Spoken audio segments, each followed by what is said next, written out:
The viewers asked for a review, so here it is. Let's blast off.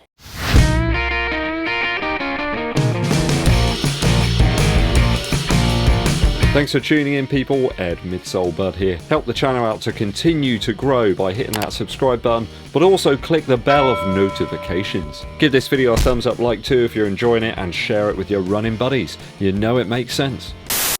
The viewers had requested that I review the HOKA ROCKET X2, and I've got it here in hand and I've had it on foot. I picked this one up with my own earth credits. Nobody sent me the shoe or anything, so these are my honest opinions as per usual anyway. A grand total of 253 grams or 8.9 ounces in my UK size 11.5. This is a US 12. I've gone up half a size as I usually do with HOKA shoes. Now I've got about 42 millimeters of stack height here, measured from the inside of the shoe to the bottom to the outsole, and there's about 36 in the forefoot, so we've got around about a 5mm drop. It's certainly not like an 8 or a 10. You can feel it on foot. Big old unit, but the weight suggests this could be a pretty fast race shoe. I've got about 11.2 centimeters in the widest part of the mid to forefoot, and about 9 centimeters there back in the heel in the widest area. Now I did pick this shoe up on a 25% discount from sportshoes.com. They've got some Easter deals, so that's brought it down from the 220 retail, which is a bit eye-watering,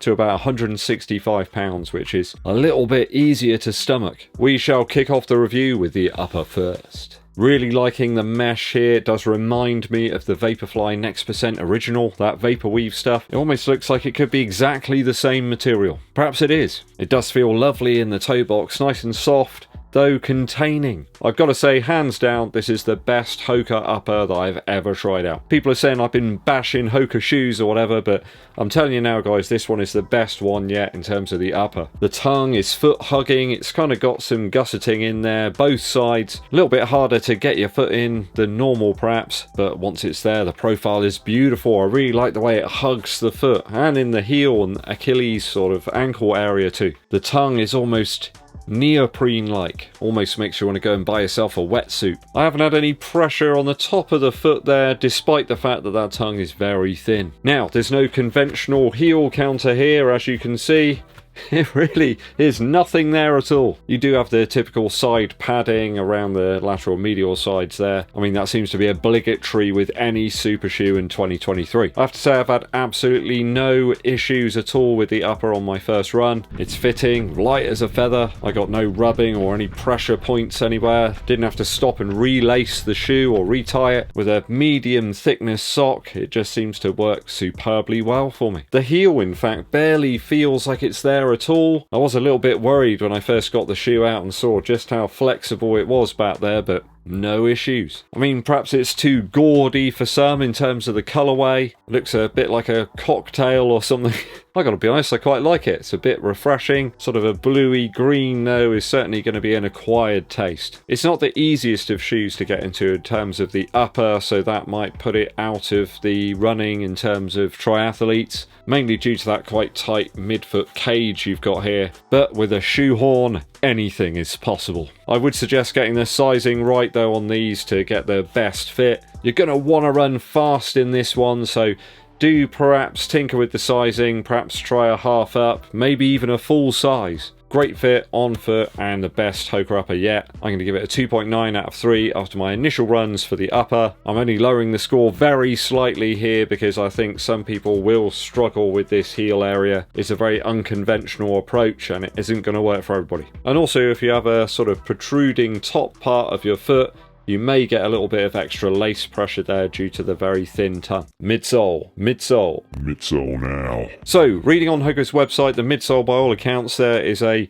dual density Pebax based midsole. It does feel very like something like Zoom X perhaps, or the Flight Foam Turbo stuff that you find in the Asics shoes. It's way lighter, softer and more responsive than some of that EVA based stuff they've been using in the past, and it's a big step forward.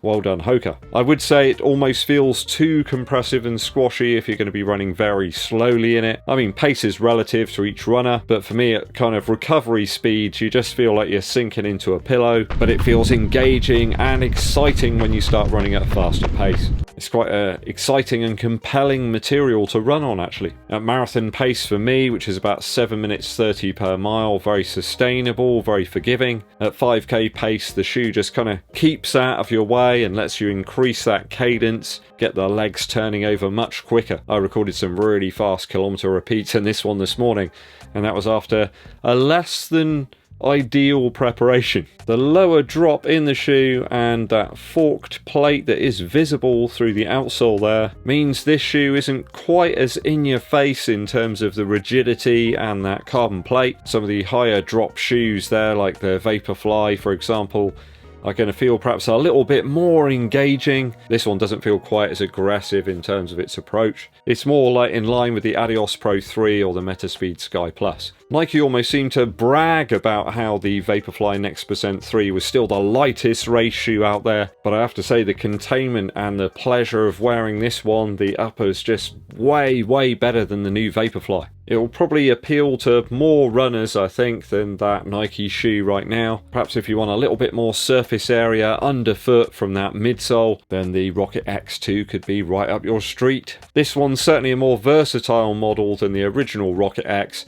I don't really think that they should have called it the Rocket X2. It's pretty much its own shoe. I mean, that was my favourite HOKA of the past, and this certainly surpasses it in pretty much every single way. I can gladly say it's my new favourite HOKA shoe. It's going to stay in my rotation for sure in terms of the midsole. I can see it working from the 5k right through to the marathon. There's some real versatility here. Nothing stopping you from really using this on any of the common distances. I think it'll work well as a trainer as well. I don't think you'll have too many durability problems here.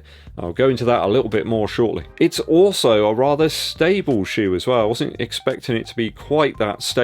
When you go to P-back-space shoes, they tend to start to become very squashy and compressive. This one's got a little bit more pop and response about it. HOKA do suggest it's one of the firmer shoes on their website. I'm not entirely sure I agree with them. Certainly better than Fuel Cell from New Balance. I think it's somewhere up there with the Zoom X's and the Power Run PBs. A little bit more compressive straight out of the box than the Adidas Light Strike Pro. Though I'm convinced part of the magic with the midsole here in the Rocket X2 is down to that much better upper. They've mastered it here and it connects the foot with that midsole bed so much better. It is still a reasonably narrow shoe though, so wide footers do be alert here. It might be that it just doesn't work for you guys. You won't feel the arch or feel like your foot's kind of hanging off the edge of the midsole base like you do in the Vaporfly or the Alphafly. It's a little bit more width there in the arch. HOKA now in the race shoe game with this one. Though it's a little bit perplexing that the sample size isn't 40mm in the heel. They've adopted for like 36 or something.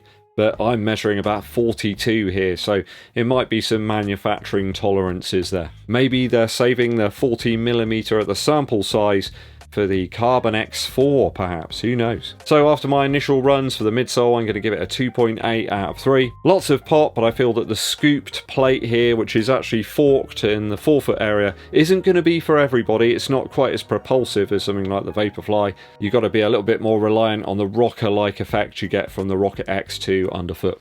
Outsole now, we got tons of grippy rubber here. HOKA haven't scrimped. Very little exposed midsole foam to get mulched up, and HOKA have positioned that rubber in the rear section of the heel. That's undoubtedly going to improve the longevity and durability of the shoe. Just shielding that foam there from any damage from debris and rocks and stuff. At 5k effort over some 1k reps, the outsole is superb, I have to say. The expanded length of rubber here across the whole of the outsole is really appreciated. It improves the traction that you've got on offer, and it's right up there in terms of the Puma grip you get on the Puma Deviate Nitro Elite 2. It felt really good on some sharp bends as well. You feel assured as you're going through those corners. Doesn't always feel like that in some of those race shoes of recent time. I can see this one working well on pretty much any surface at the moment. There's not really too many places for any debris, little rocks, stones and sticks to hide away apart from this kind of cutout here. And it's pretty large. I mean, you have to get a very large stone right underfoot to get in there. There's almost nothing really I dislike about this outsole so far. I think the most important thing to note here is that the key areas are really well covered. That isn't always the case. I think in the Endorphin Pro 3 and even the Vaporfly as well, they've expanded the rubber back a little bit, but not quite far enough, and you're still going to get some wear, sort of built-in obsolescence almost. That's not the case here though. We will have to see after 100 miles how that rubber holds up. Is it going to be durable? I think it might be. So more considerable miles required, but after my initial testing, I'll give it a 2.8 out of 3 for the outsole so far. Really not sure I need quite that much rubber. Could you have taken a little bit away here and there? I don't know. It's a bit like the Princess and the Pea, isn't it?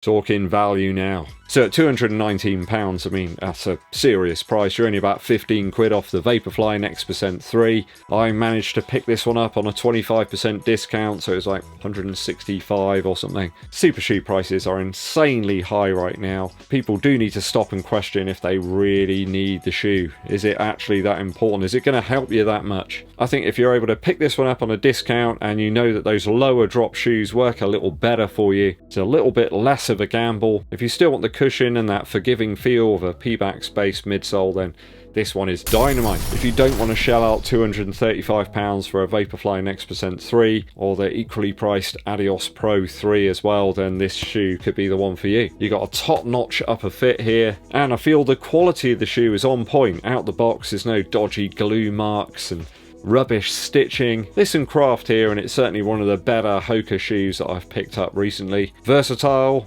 stability is there too, lightness, comfort. I mean, what more do you want? I think it's way better than the current Vaporfly 3 model, and I predict better durability as well from this one. The front of my Vaporfly Next Percent 3 is already starting to shred a little bit.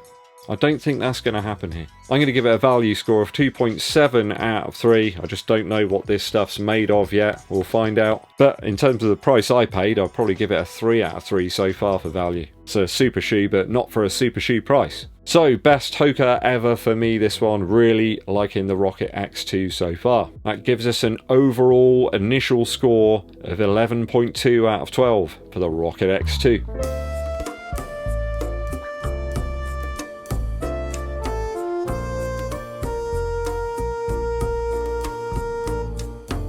Have you picked this one up? Is it on your radar now I've reviewed it? Glad I listened to the viewers and I picked it up because it's fab. Let me know your thoughts and opinions on this one down in the comments. Help the channel out too by grabbing some merch from the links below. Quick musical interlude for you. Today I've been listening to A Moon-Shaped Pool by Radiohead. There's a particular song on there though that's one of their best ever, I think. Daydreaming just has so many amazing elements. The atmosphere and the sounds that are conjured there go together. It almost feels like a memory you're kind of listening to and experiencing. There's different melodies sort of rise and fall, and some of the reversed vocals at the end are quite haunting, really. I think the song's quite an emotional one by all accounts in terms of Tom York, some of the things that were happening to him and his family at the time. It's a beautiful thing, a piece of art, really. If you've never heard any Radiohead, or you always think of Radiohead and Creep or something, go and listen to this one. It is one of their very, very best. You will not be disappointed. Daydreaming from A Moon-Shaped Pool by Radiohead. Thanks for tuning in, people. Hope you enjoyed today's review. Hit that subscribe button and the bell below for notifications. Also give this video a thumbs up, like, and share it with your running buddies. My name's Eddbud, and I'll be seeing you